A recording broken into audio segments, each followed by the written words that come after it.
बस आधे घंटे में पहुंच रहा हूँ। आई नो सब मेरा वेट कर रहे हैं। मैं जल्दी से जल्दी आने की कोशिश करता हूँ। ओके बाय, रखता हूँ।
खूनी बहुत ही निर्दयी रहा होगा। कोई खूनी कभी रहमदिल हो ही नहीं सकता पूर्वी,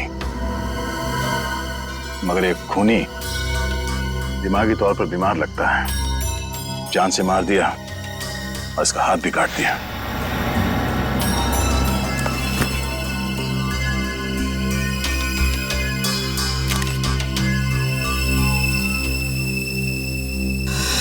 जतिन नाम है इसका, केबल ऑपरेटर है ये। सर लगता है कहीं जा रहा होगा और रास्ते में ये सब हो गया।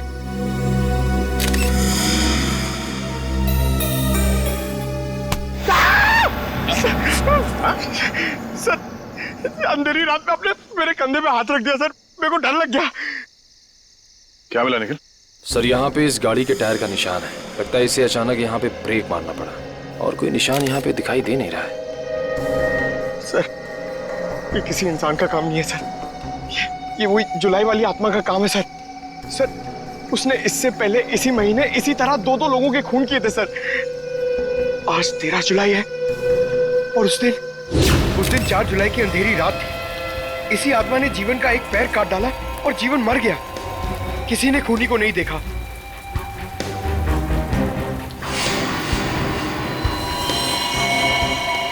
बेचारी जीवन की बहन सुनीता और उनके बच्चे, वो कैसे काटेंगे जिंदगी उनके बिना।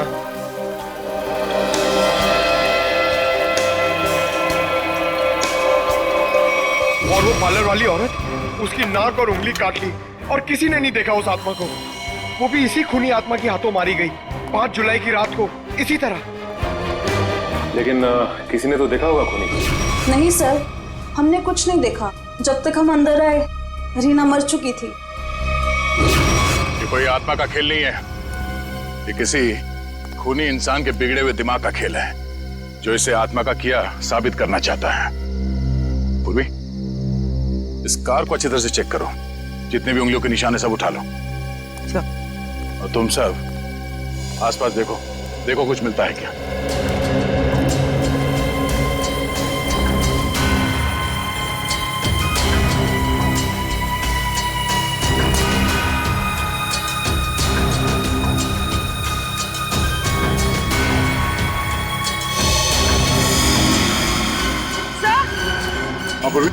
सर ये देखिए, विंडशील्ड पर हथेलियों के निशान, वो भी उल्टी।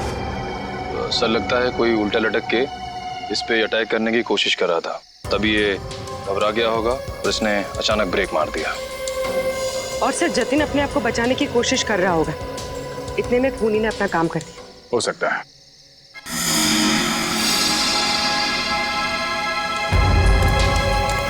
कुछ और भी हो सकता है। ये देखो,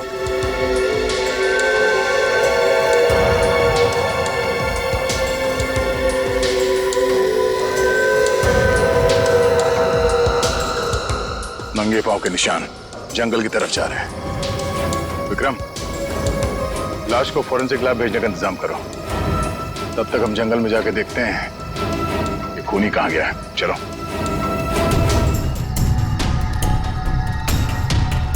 सर हम लोग और कितना आगे जाएंगे सर? जहां तक सुराग नहीं मिल जाते वहां तक। सर अगर यहाँ सुराग हो ही नहीं तो? और अगर सुराग यहीं पे हो तो हाँ? पूर्वी, तुम इस तरफ देखना।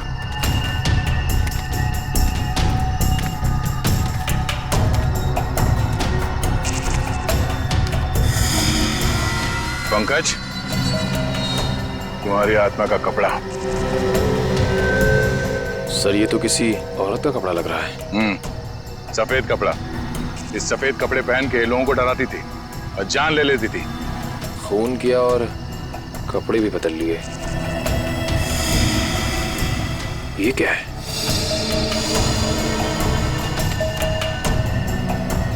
अरे ये क्या, मरा हुआ चूहा? अरे चूहा नहीं है पंकज, विग है। सर शायद उसी खूनी औरत का होगा। सर ये देखिए, लगता है खूनी ने अपने खून भरे हाथ पहुंच कर ये कपड़ा यहां फेंक दिया। गुनहगार कितना भी होशियार क्यों ना हो, कोई ना कोई गलती जरूर करता है। सबूत छुपाने के चक्कर में सबूत ही छोड़ गया। जिस तरह से खून हुए उसे देखकर तो लगता है कि खूनी कोई एक ही है।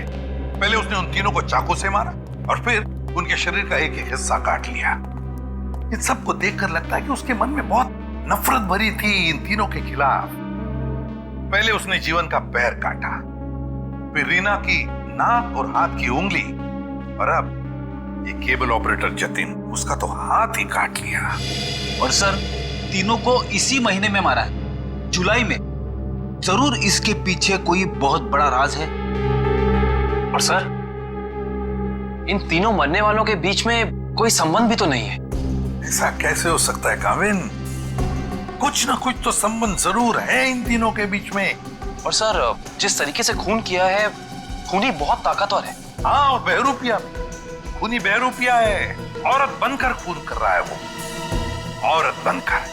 याद है ना उस जंगल में हमें औरत के कपड़े मिले और विग भी? काविन ये विग ही हमें उस खूनी तक पहुंचाएगा, ये विग ही पहुंचाएगा हमें। बस पता लगाना पड़ेगा ये विग कहां से खरीदा गया था और किसने खरीदा था। Yes sir. रेडी? यतिन के घर जाके उसके घर वालों से मिलो, उनसे बातचीत करो, पता लगाओ कि और कौन कौन जानता था जतिन के खंडाला ट्रिप के बारे में। हाँ साळुंखे,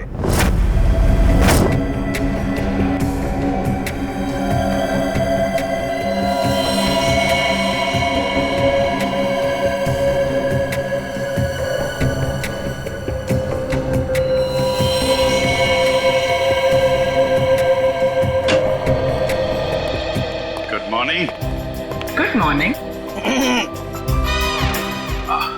आपको भी good morning sir. Good morning. तो ये जतिन की लाश देख के कुछ पता चला घाव के बारे में? हाँ, जतिन का हाथ काटने के लिए जिस तरह का हथियार इस्तेमाल किया गया था, ठीक उसी तरह का हथियार जीवन और रीना के लिए किया गया था। इसका मतलब सर कम से कम ये तो पता चला कौन से हथियार से इन सबका खून किया गया, जो इन सारे केसेस को जोड़ता है। अरे कौन सा हथियार नहीं यार, किस तरीके का हथियार है ये पता चला। सालुंखे साहब, किस तरीके का हथियार है? देखो इन तीनों को चाकू के वार से मारा गया है। घाव काफी गहरे हैं, इससे पता चलता है कि खूनी बहुत ताकतवर है, उसने बहुत ताकत के साथ वार किया है। खूनी का काम करने का तरीका कुछ ऐसा है कि पहले तो वो चाकू से लोगों की जान लेता है और फिर उसके बाद बड़े इत्मीनान से बैठकर आरी से मरने वाले के अंगों को काट करके अलग करता है। कोई दिमागी रूप से बीमार आदमी लगता है, साइकोपैथ। और हाँ, ये देखो, जानते हो क्या है भाई साहब? ये कुत्ते का बाल है। जो कपड़े मिले थे ना आपको जंगल में से, उन कपड़ों पर से मुझे कई अलग अलग किस्म के कुत्तों के बाल मिले हैं। ये देखो, क्रॉस ब्रीड कुत्ते, लैब्राडोर, हाउंड, डाल्मेशियंस, ये सब। सर लगता है ये खूनी कुत्तों का प्रेमी है। हाँ, लेकिन है कौन ये? कुत्ता पालने वाला कुत्ते के बारे में जानकारी रखने वाला या फिर कुत्ते के सलून वाला?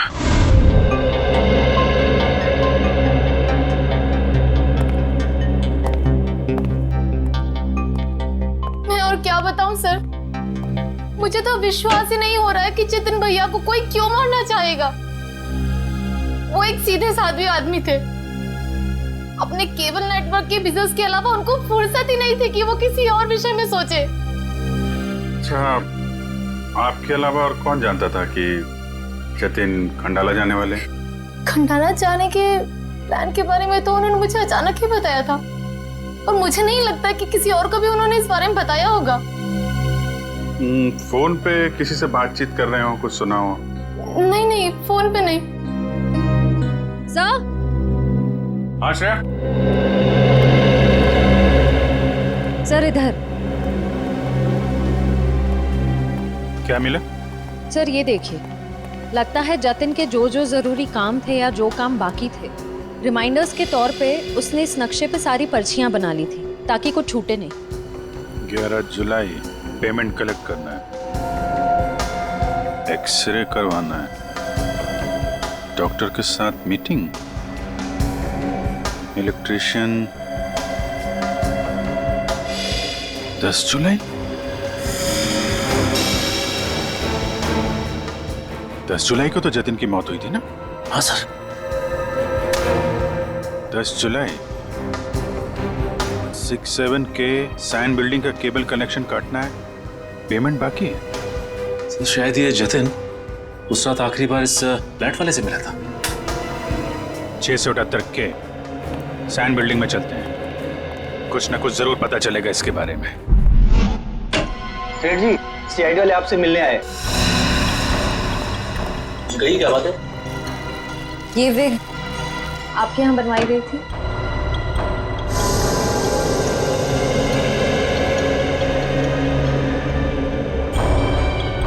जी हाँ, ये हमारे यहाँ था। किसने बनवाई थी? क्या बात है, कुछ गंभीर मामला लग रहा है। मामला वाकई गंभीर है। हमें शक है जिसने ये विग बनवाई थी वो खून भी करता है। सर ये तो औरत की विग है। औरत और खून?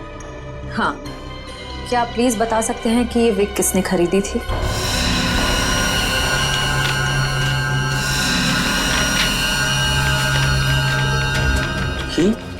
क्या हुआ? सर ये खूनी नहीं हो सकती सर। ये खूनी हो सकती है या नहीं वो हम तय करेंगे। लाइए। क्या वजह? गोकुल धाम की दया में। अरे भाई साहब, आप थोड़े भाव तो आवाज भी कीजिए। हमारी सोसाइटी में सुनीता आती है ना, वो तो हमेशा आवाज भी भाव ही लेती है। वो हमारी फैमिली सब्जी वाली है? अरे भाई बस आपका नहीं और मेरा नहीं, इससे 25 रुपए रखो। अरे बहन जी, इतना तो मुझे घर में पड़ता है। हाँ तो ये भी मुझे घर में ही लेके जाना है। अरे मेरे कहने का मतलब इतनी तो मेरी खरीद पड़ती है।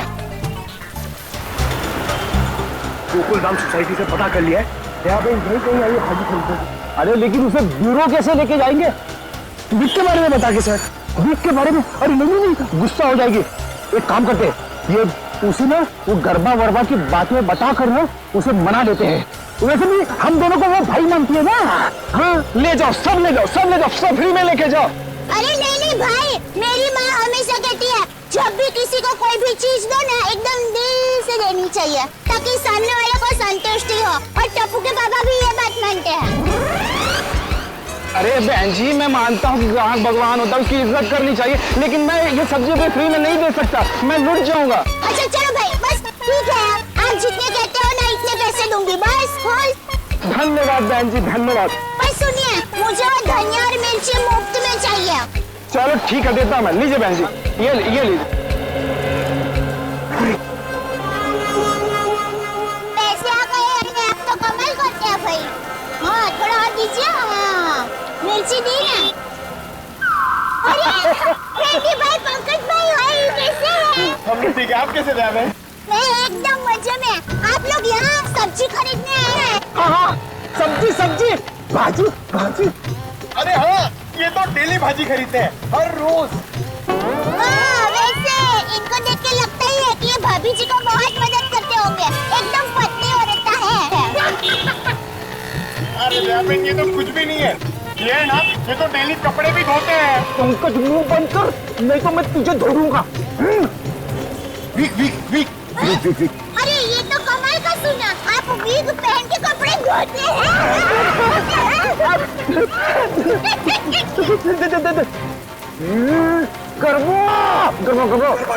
अरे ये तो और भी नया सुना, आप विग पहन के गरबा करते करते कपड़े धोते हैं।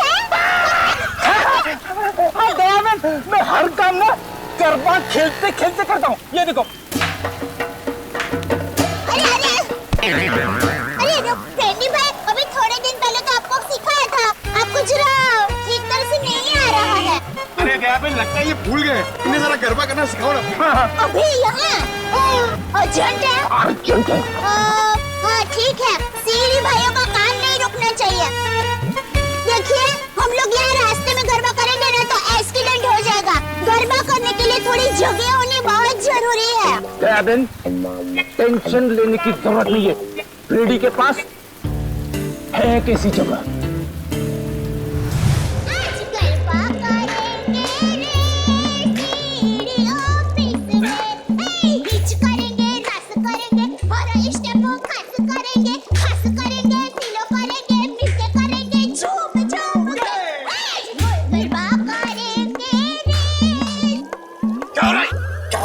Sorry sir. क्या सॉरी? ये क्या डांस करने की जगह है? इमरजेंसी है। इमरजेंसी तो अपने ब्यूरो में क्यों नहीं गया यार? वहाँ पे इंट्रोगेशन चल रहा है, इनसे कुछ पूछताछ करानी है। कौन है? कौन है ये वो नमस्ते, जय जिनेंद्र, मैं हूँ दया टप्पू के पापा गड़ा। अरे फ्रेंडी भाई, ये आप लोगों का किचन है? मुझे तो अभी पता चला। और ये जामुनी रंग है, मतलब ये दराक, हाँ ये अनार का जूस है, और ये पीला मतलब ये मौसमी का जूस है। पर आप जूस को गर्म क्यों कर रहे हैं? सूप बना रहे हैं? और आप सेफ हैं? अरे वो खाना बनाता है ना, उनको इंग्लिश में बोलते हैं ना सेफ। शेफ? बावर्ची भाई। बावर्ची हो? अरे मैडम, ना ये किचन है ना मैं बावर्ची हूँ, समझी? देखो फ्रेडी, अगर 2 मिनट में तू इनको यहाँ से नहीं ले गया ना, मैं यहाँ से चला जाऊंगा। ओ भाई, जूस वाले भाई, देखिए मैं यहाँ अपने आप नहीं आई हूँ, मुझे यहाँ फ्रेंडी भाई और पंकज भाई लेके आए हैं। मुझे भी बहुत काम है, बापूजी के लिए थेपला बनाना है, टप्पू के लिए नाश्ता बनाना है, ढोकला काम पड़े हैं। वैसे आपका नाम? दयाबेन, ये डॉक्टर है, डॉक्टर सालूम के। ओह डॉक्टर साहब, नमस्ते डॉक्टर साहब। आप किसके डॉक्टर है, पशु पक्षी की मनुष्य के? अगर आप मनुष्य के डॉक्टर होंगे ना तो आप हमारे गोकुलधाम सोसाइटी के डॉक्टर हादी भाई को तो जानते ही होंगे। उनका कमाल क्या है, वो डॉक्टर है ना, फिर भी खाने के बहुत शौकीन है। दयाबेन, ये डॉक्टर सालूम के है, फॉरेंसिक लैब के। लैब के डॉक्टर? बहुत अजीब डॉक्टर है नहीं? अजीब? हाँ, मैं अजीब हूँ, मैं बोलो, कर लो क्या करना, मैं अजीब हूँ। ये अजीब है और कान के गरीब है। अरे यार, कुछ सुनाई नहीं देता है, कानपुर में हड़ताल है, कितनी जोर से बोल रहे हैं। और डॉक्टर साहब, सॉरी माफ करना, छोटी मुंह बड़ी बात कर रही हूँ। मैं देख रही हूँ आप कब से फ्रेंडी भाई को डांट रहे हैं, आपको कोई बोलने वाला नहीं है, इसलिए अगर आप ज्यादा डांटेंगे ना तो मैं पमरुदन साहब है ना, उनको बोल दूंगी। किसको बोल देगी? पमरुदन? Sorry sir, ACP Pradyuman sir. ACP?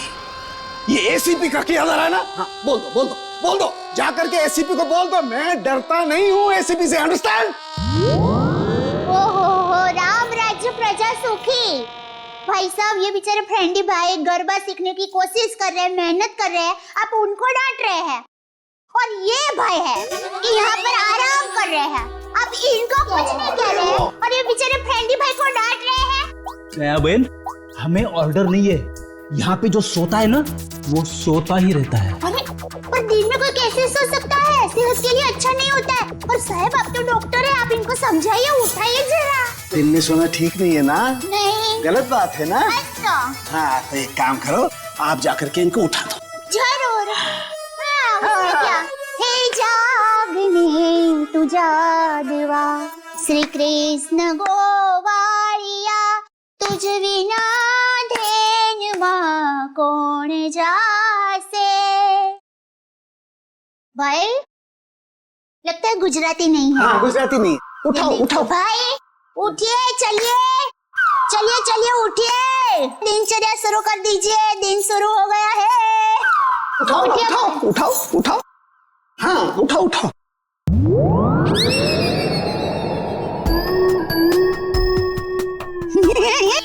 अरे ये भाई आंखें खुली रख के सो गए हैं। अरे ये उठेगा नहीं क्योंकि ये उठ गया है। हाँ मर गया, ये लाश है, ये लाश।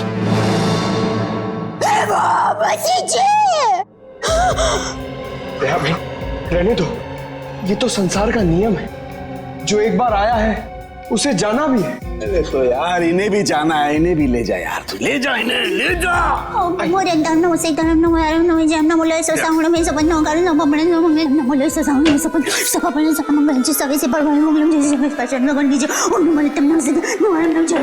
अरे दयाबेन क्या हुआ? भगवान की सरुण के ने कुछ नहीं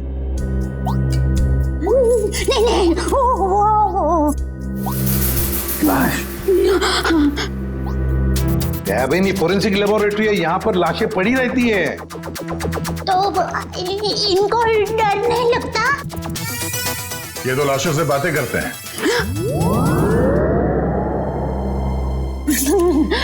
दरअसल हमने आपको यहाँ ये विग दिखाने के लिए बुलाया है।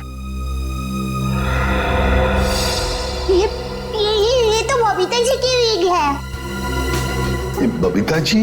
हाँ, हमारे गोकुलधाम सोसाइटी में रहते हैं, हमारे पड़ोसी है। अय्यर भाई उनके पति का नाम है। वो दरअसल हमारे में पति का नाम नहीं बोल सकते, लेकिन दूसरे के पति का नाम बोल सकते हैं, उसमें कोई प्रॉब्लम नहीं है।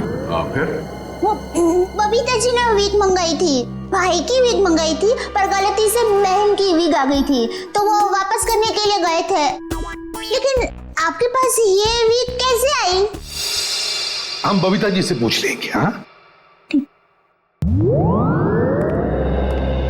आइए, घबराइए मत, आइए। पर मुझे यहाँ पे क्यों बुलाया गया है? आप आइए तो सही। सर क्या हुआ है? अब आपको कैसे बताएं क्या बात है? देखिए बबीता जी, हम यहाँ आपको बुलाकर कोई शौक देना नहीं चाहते, मगर आप इतने झिझक क्यों रहे? नहीं, मैं झिझक नहीं रहा हूँ। अब जो हम आपको बताने जा रहे हैं, शायद वो सुन के आपको धक्का लग जाए। धक्का? जी हाँ, इस विग को देखिए। ये विग यहाँ पे कैसे आ गया? आप पहचानती हैं इस विग को? इस विग ने तो मुसीबत कर रखी है। कैसी मुसीबत? बनवाया था आदमी के लिए, बन गया औरत का। किसके लिए बनवाया था ये विग? वो एक्चुअली मेरी एक फ्रेंड है, उनके हस्बैंड को बाल कम है और उन्हें काफी शर्म आ रही थी एक विग वाले के पास जाने को, तो उन्होंने आपसे कहा? जी हाँ, और फिर मेरी दया भाभी को कहा। अब ये दयाबेन कहाँ आ गई इस विग की स्टोरी में? नहीं, वो एक्चुअली दया भाभी को काफी कुछ मालूम होता है ना, इसके लिए। अच्छा, फिर क्या हुआ? और फिर दया भाभी ने जेठा जी को कहा, और फिर जेठा जी ने पिताजी को कहा, पिताजी ने नेताजी को कहा, नेताजी ने बेटे जी को कहा। अरे बबीता जी प्लीज, कहीं तो ये खत्म होगा क्या नहीं, बताइए ना आगे क्या हुआ? नहीं सर, ऐसी कोई बात नहीं है। जेठा जी ने सिर्फ कहा कि वो मेरी मदद करेंगे, क्योंकि उन्हें पता था ना कि विग कहाँ से बनाया गया है, इसलिए। आगे क्या हुआ? फिर ये विग बदलना था और असली विग लेना था, तो जेठा जी ने कहा कि मैं भी आपके साथ आता हूँ। उन्होंने आपकी मदद की? हाँ? और उस दुकान वाले की गलती की वजह से जेठा जी ने जो हंगामा किया, पूरी दुकान सर पे उठा लिया उन्होंने। आइए बबीता जी, आइए आइए, कहिए क्या सेवा कर सकता हूँ आपकी? अरे एक बार सेवा करने का आपको मौका दिया, वो तो आपने ठीक से की नहीं। जी मैं कुछ समझा नहीं। अभी समझाते हैं। लाइए बबीता जी, दीजिए जरा। एक सेकंड, किधर से खोता है ये? मिल्क मिल्क, थैंक यू, ये लीजिए। ये किधर क्या है? ये क्या है? ये बेबी सर। अरे विग है वो तो बराबर है, लेकिन लेडीज विग है, देखो जरा ध्यान से। हाँ सर, ये लेडीज विग है। तो ये लेडीज विग क्यों है? क्योंकि सर ये लेडीज विग है। एक मिनट जेठा जी, एक मिनट। देखिए भाई साहब, हमने एक जेंट्स विग का ऑर्डर दिया था और ये गलती से लेडीज विग आ गया है। सो आप कुछ इसका। वाह वाह बबीता जी, अब कितनी अच्छी हैं आप, इतनी अच्छी क्यों हैं? इनकी वजह से आपको इतनी तकलीफ हुई, फिर भी आप इनके साथ कितनी नम्रता से बात कर रहे हैं। लेकिन हमारे देश में नम्रता काम नहीं करती, लातों के भूत बातों से नहीं मानते। देखिए देखिए भाई साहब, ये लात बात मत मारिए। अरे लात क्या, तुमको तो हवालात मारने की जरूरत, मेरा मतलब है हवालात में डालने की जरूरत है। पता है आपकी वजह से इनको कितनी तकलीफ हुई। अरे भाई साहब क्या हुआ, कैसी तकलीफ बताइए तो। अच्छा बताते। इन्होंने अपनी एक दोस्त के पति के लिए जेंट्स विग का ऑर्डर आपको दिया था, लेकिन आप लोगों ने पता नहीं क्यों जेंट्स विग के बदले लेडीज विग बना के भेज दी। और इनके दोस्त के पति भी बेचारे जल्दी जल्दी में ये लेडीज विग पहन के अपनी ही दी हुई पार्टी में पहुंच गए शानो शौकत से, और पूरी पार्टी में सब लोग उनको देख के हंस करने लगे। जेठा जी हो गई एहसास हो गई। सब लोग कहने लगे अरे वाह वाह वाह, पहली बार हमने दाढ़ी मूंछ वाली लड़की देखी भाई साहब। आपकी वजह से ये तकलीफ हुई उनको, और उनकी वजह से इनको तकलीफ हुई, और इनकी वजह से मुझे तकलीफ हुई। सॉरी भाई साहब, गलती हो जाती कभी कभी इंसान से। सॉरी भाई साहब, हो जाती है गलती कभी कभी, बस इतना बोल दिया, बात खत्म है, बात खत्म, बस हो गई गलती। ये नहीं चलेगा, नहीं चलेगा ये। देखिए भाई साहब, आप जरा आवाज नीचे करके बात करिए प्लीज। नहीं होगी मेरी आवाज नीचे, नहीं होगी। जेठा जी one second, just relax and calm down, okay? Just a second. Okay भैया, इट्स ओके, इट हैपेंस। आप अभी एक काम कर दीजिए, ये विग हमें बदल के दे दीजिए प्लीज। हाँ विग तो बदल के दीजिए, और पैसे भी वापस दीजिए, फ्री में दीजिए विग। देखिए पैसे के लिए आपको सेठ से बात करनी पड़ेगी। क्यों सेठ जैसा क्यों बात करनी पड़ेगी? गलती करो तुम और भुगते सेठ जी, सेठ लोग क्यों भुगते? पैसे तुमको ही देने पड़ेंगे, दो पैसे दो। देखिए भाई साहब, बहुत हो गया आपका। अब ना आपको पैसा मिलेगा और ना विग मिलेगा, जाइए यहाँ से, और जो करना है कर लीजिए। तो छलनी पटली में से की बात हो। वन सेकेंड भैया प्लीज। नहीं बबीता जी नहीं, इनके सामने गिड़गिड़ाने की कोई जरूरत नहीं है। पूरे मुंबई में क्या इनकी एक की विग की दुकान थोड़ी है, हजारों लाखों विग की दुकान है, हम वहां से ले लेंगे। कहीं ना कहीं से तो हमें विग मिल ही जाएगी बबीता जी, और अगर नहीं मिलेगी बबीता जी तो मैं अपने बाल काट के उसकी विग बना के आपके चरणों में अर्पण कर दूंगा। जीजा जी इट्स ओके, ओके। यहाँ से अभी विग तो क्या, विग क्या बाल भी नहीं लेंगे। चलिए आइए बबीता जी आइए। अरे आइए बबीता जी आइए, बढ़िया एक 5 स्टार विग की दुकान में लेकर जाता हूँ। ये कोई विग की दुकान है? जेठा भाई ने विग वाले के नाक में दम कर दिया। नहीं सर, पर हाँ नाक में दम करने की कोशिश की। मतलब नाक में दम नहीं हुआ?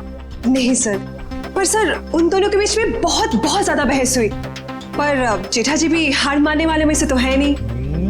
बबीता जी प्लीज एक मिनट, अरे कहीं पर तो आपके इस महाभारत की समाप्ति होगी। हाँ सर, उस दुकान वाले ने फिर बहुत रूडली जेठा जी को कहा कि अगर आपको इतनी जल्दी है तो आप खुद जाके विग बदल लो। समझ में नहीं आ रहा था सर। विग वाले ने जेठा भाई से कहा कि असली विग यानी बबीता जी वाली विग जिस आदमी के पास है, जेठा भाई उस आदमी के पास जाए और उस विग की अदला बदली कर ले। अच्छा, मतलब जेठा भाई ये औरत वाला विग लेकर उस आदमी के पास गए जी, अदला बदली करने के लिए। जी। और आप भी गई होंगी उनके साथ? नहीं सर, मैं नहीं गई थी। आप नहीं गई थी? अरे ये तो बहुत अच्छा हुआ। आप जा सकती हैं, आगे की कहानी हम जेठा जी से पूछेंगे। पर सर आप लोग ये क्यों पूछ रहे हो, हुआ क्या है? बबीता जी खून हुआ है। खून? जरा इस पर्ची पे देखिए, ये आपके लिए तो नहीं लिखा कहीं?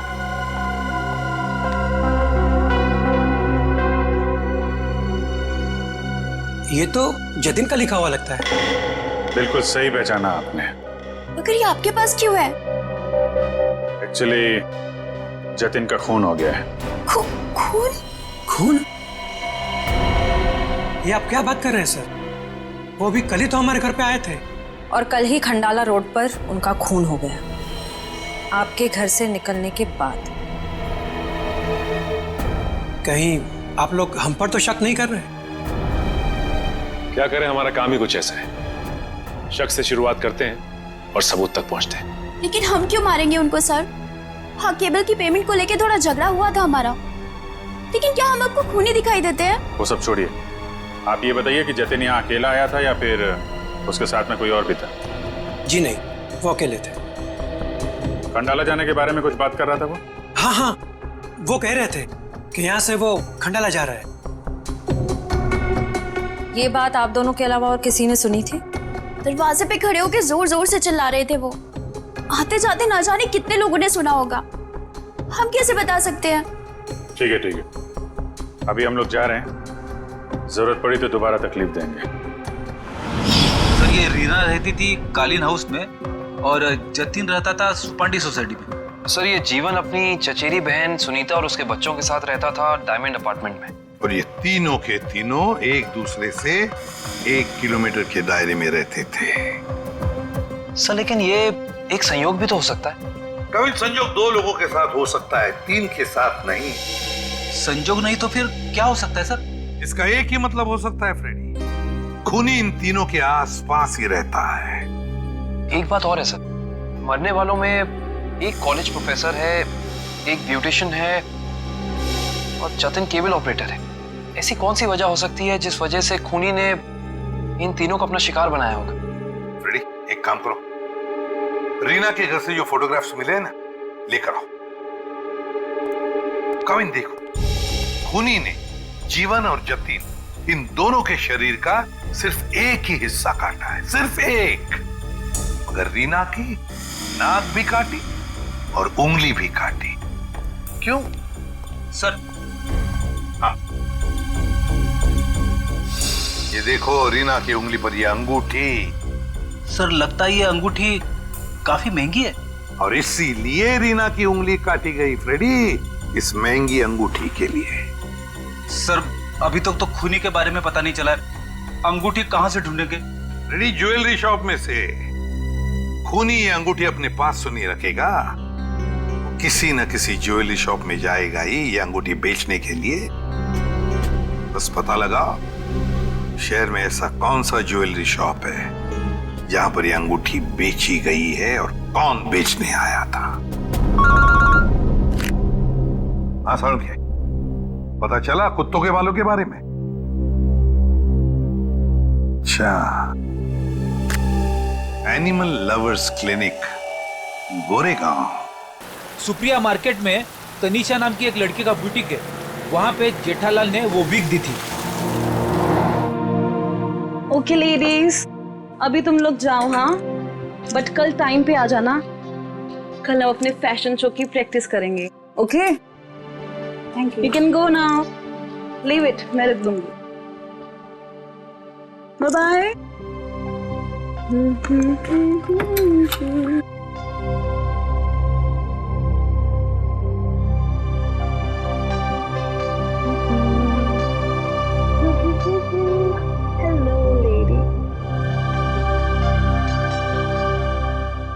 Bye, bye, bye.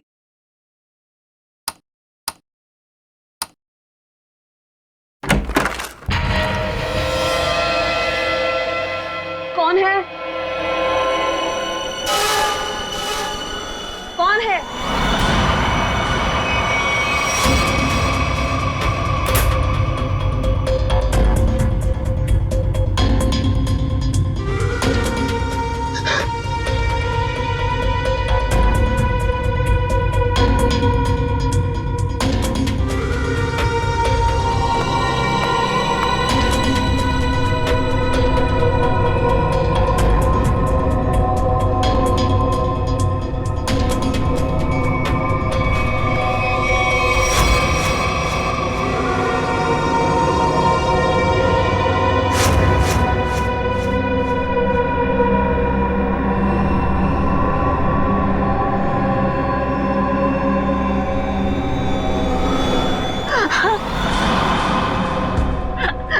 प्लीज मुझे छोड़ दो।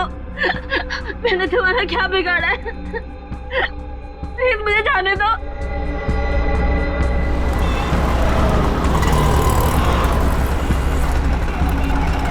सर, वो रहा तनीषा का बुटीक। प्लीज छोड़ दो।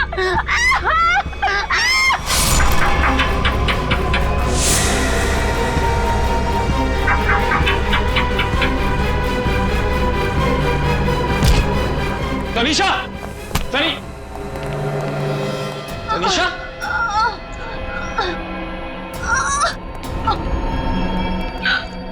एम्बुलेंस बुलाइए जल्दी।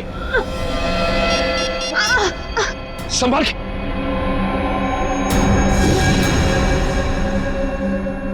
तो रीना की दोस्त है।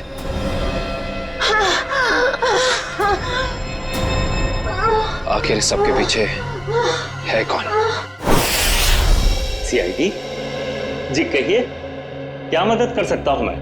डॉक्टर साहब, हम एक खूनी की तलाश कर रहे हैं जिसने 3 खून किए हैं। उसके कपड़ों से हमें कुछ ऐसे क्रॉस ब्रीड कुत्तों के बाल मिले हैं जिसका डीएनए आपके यहाँ इलाज कराने वाले कुत्तों के डीएनए से मैच करता है।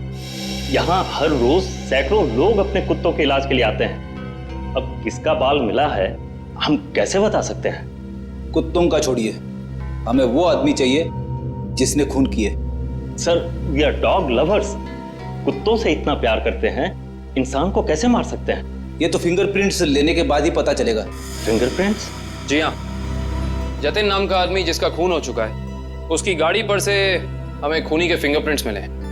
तो डॉक्टर साहब, हम आपके और आपके स्टाफ के फिंगरप्रिंट्स के साथ उस फिंगरप्रिंट को मैच करना चाहते हैं। Please cooperate.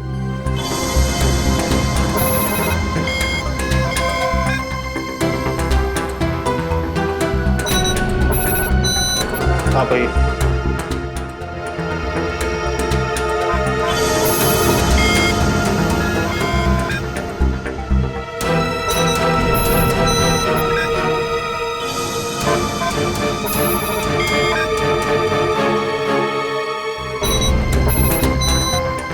हाँ भाई।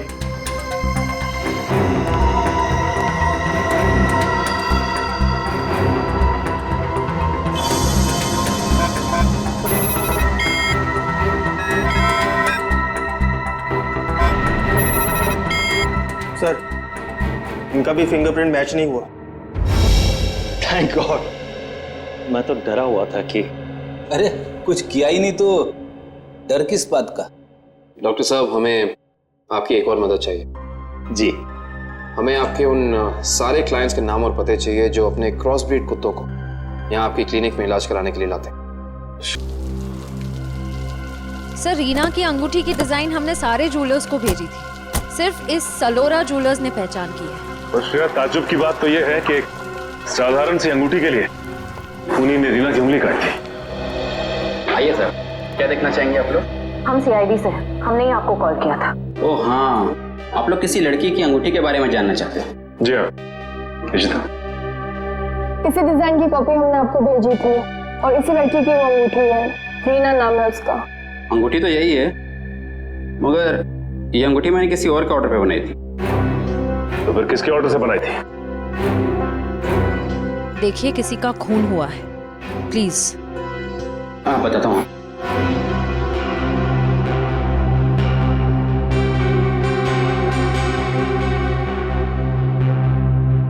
ये देखिए। तो ये बात है, अब तक सीआईडी के सामने नाटक चल रहा था, तो अब तुम देखो सीआईडी का तमाशा।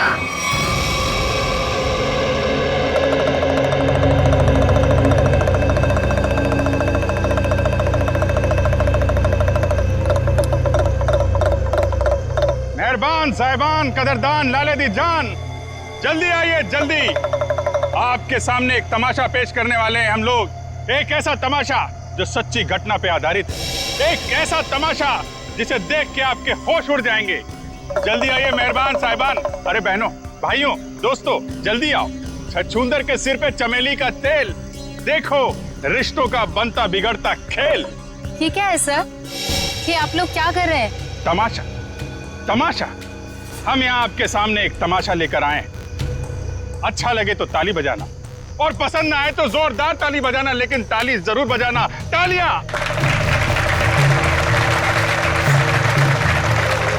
ये कहानी है एक लड़के और एक लड़की की। लड़का लड़की से बेहद प्यार करता था। ए लड़की,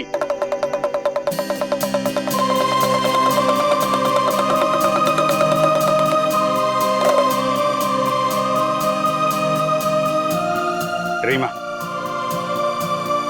मैं तुमसे बहुत प्यार करता हूं। मैं तुम्हारे बिना एक पल भी नहीं जी सकता।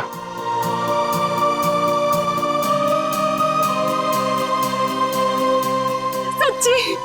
मुझे कसम से मेरा प्यार सच्चा है, जैसे चकोर चांद से करता है, झरना नदी से करता है और खुशबू फूल से करती है।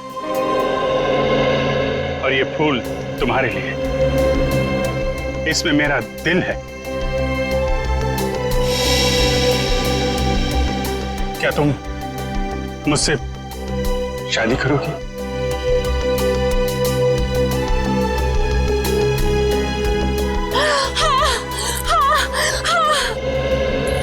मैं तुमसे शादी करूंगी। मैं सिर्फ और सिर्फ तुम्हीं से शादी करूंगी। ये तुम्हारे लिए। शुक्रिया।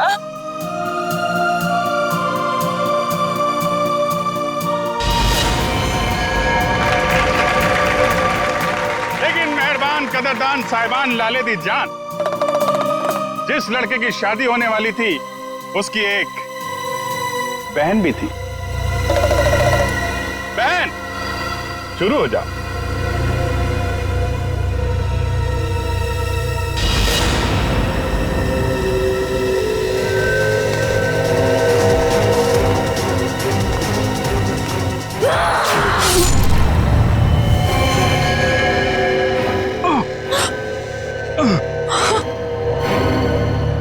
बहन, ये तूने क्या किया?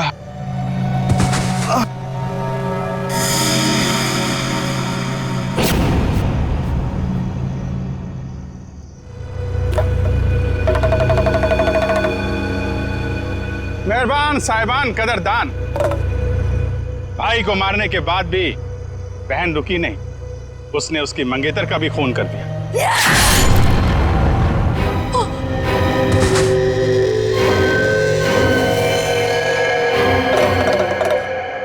इन दोनों को मारने के बाद भी बहन का खूनी खेल बंद नहीं हुआ। अरे उठ जा, तेरा रोल खत्म हो गया, उठ जा। एक बेचारा निर्दोष राह चलते जा रहा था, इसे क्या मालूम कि वहां मौत उसका इंतजार कर रही है। जा भाई, मर जा।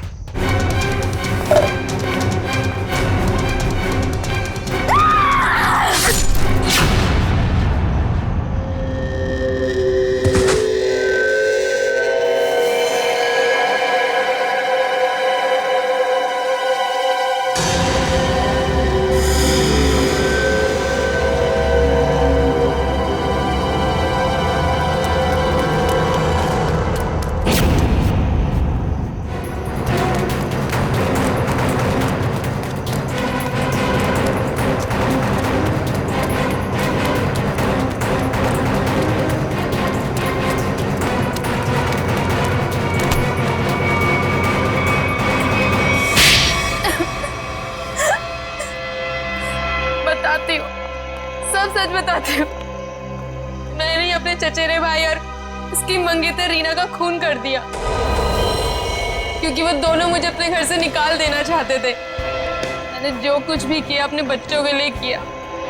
रीना मुझसे कई बार कह चुकी थी कि जब उसकी शादी जीवन से हो जाएगी तो मुझे जीवन का घर छोड़ना पड़ेगा।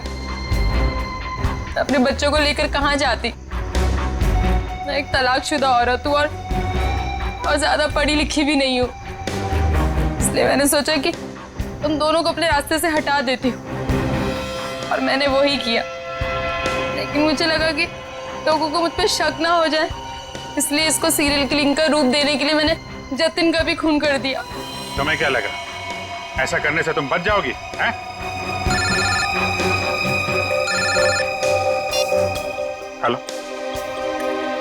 Yes sir. हाँ सर। ALC क्लिनिक में तनीषा के साथ तुम ही जाती थी ना?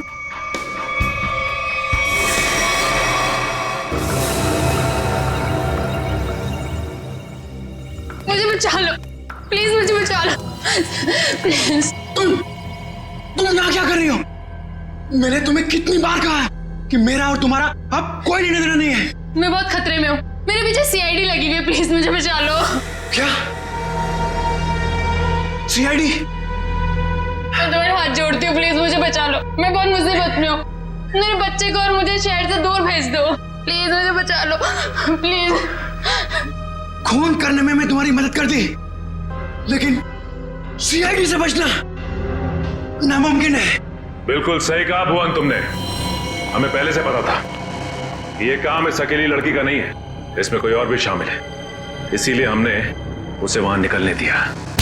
मुझे छोड़ दो सर, मुझे छोड़ दो, मुझे माफ कर दो। CID से आज तक कोई भी मुजरिम नहीं छूटा।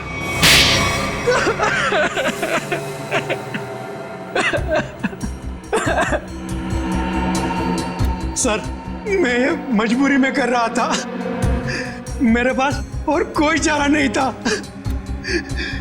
ये मुझे ब्लैकमेल कर रही थी। मैं जिस कंपनी में MD था, सुनीता वहां क्लर्क के तौर पर काम कर रही थी। उसने मुझे कंपनी के 5 करोड़ रुपए गबन करते पकड़ लिया था। इसके पास मेरे खिलाफ पक्के सबूत थे। ये मुझे आसानी से 15 साल के लिए जेल भिजवा सकती थी। मैंने इसे रुपए देने चाहे, मगर इसने खून में मदद करने की शर्त रखी। या तो मैं इसकी मदद करता या जेल जाके मैं अपनी और महक की जिंदगी बर्बाद कर देता। उस दिन भी ये मेरे घर में मुझे धमकी दे रही थी, तभी जतिन ने डोरबेल बजाया। सोच क्या रहे हो तुम? अगर तुम्हें बचना है ना तो जो मैं कहती हूँ उसे मान। मैं और खून नहीं कर सकता। 5 करोड़ रुपए की चोरी की है तुमने, तो ठीक है, जेल की चक्की पीसने के लिए ना तैयार हो जाओ, नहीं तो भूखी मरेगी तुम्हारी ये प्यारी बीवी। धीरे बोलो। तो ठीक है, अपने दिलो दिमाग से ये पीछे हटने का ख्वाब ना निकाल दो, और एक और खून करना है तुमने। क्या? सुनीता ने हमें जतिन से लड़ते हुए देख लिया था और उसे जतिन के खंडाला जाने का प्लान पता था। और तुम दोनों ने मिलकर जतिन को मारने का प्लान बनाया है ना? हाँ, जीवन और रीना का खून को और उलझाने के लिए मुझे एक और शिकार की जरूरत थी। और तुम्हारा शिकार था बेचारा जतिन। जायदाद की लालच में तुमने 3-3 मासूम लोगों की जानें ली, 3-3 लोगों की जानें ली, और वो तुम, उसमें तुमने इसका साथ दिया। तुम भी उतने ही दोषी हो जितनी कि ये है। तुम दोनों को तो फांसी ही होगी, फांसी। ACP प्रद्युमन की विनती स्वीकार कर ली है कि CID टीम सुनीता के बच्चों की तब तक देखभाल करेगी जब तक वे बालिग नहीं हो जाते।